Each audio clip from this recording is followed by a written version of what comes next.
Situation numéro 2. Tu reviens de ton magasin de décoration préféré avec 6 cadres pour embellir un mur de ta chambre. Si tu as 6 emplacements possibles pour mettre ces cadres, combien de dispositions différentes peux-tu faire? Alors, les 6 cadres que je rêve de mettre dans cette disposition-là, il y a Esteban, j'espère que vous le connaissez, Pikachu, pas mal sûr que oui, Mickey Mouse, Calimero, un des Schtroumpfs et Mafalda. Alors, moi, Esteban, c'est quand même mon préféré, je le mettrai en premier. Après ça, pour le restant, je pense que j'irai juste comme ça avec les couleurs. Donc ça serait sur une première disposition possible, là. C'est sûr qu'il y en a beaucoup.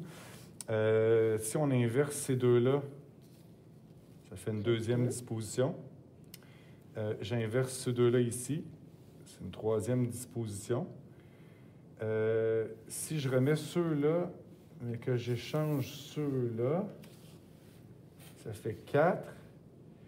Là, il y en a beaucoup, hein, c'est dur à compter. Ça commence à être complexe. Ceux-là, puis là, je pourrais inverser ceux-là, mais non, ça devient compliqué. Là, je ne suis pas capable de les compter. On pourrait peut-être raisonner un peu en arbre. OK. Vas-y, je te laisse faire. Bon. Fait que, mettons, si on regarde pour notre premier cadre, on se retrouve avec 6 options.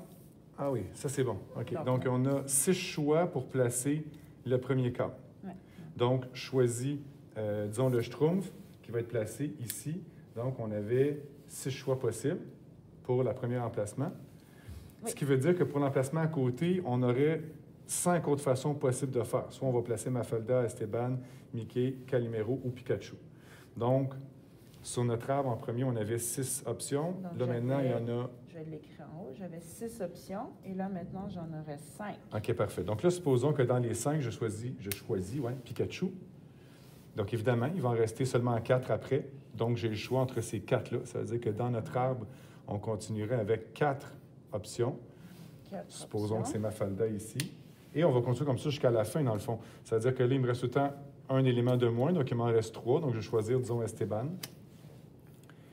Donc, j'ai 3 possibilités pour mon 4e. Ensuite, il me reste 2 options. Pour mon 5e, il va y avoir 2 possibilités. Et finalement, il y en reste juste un dernier à la fin. Lui, il n'a pas le choix. Il va dans l'espace qui reste. Donc, pour savoir il y a combien de résultats, à chacune des branches à la fin, on va multiplier...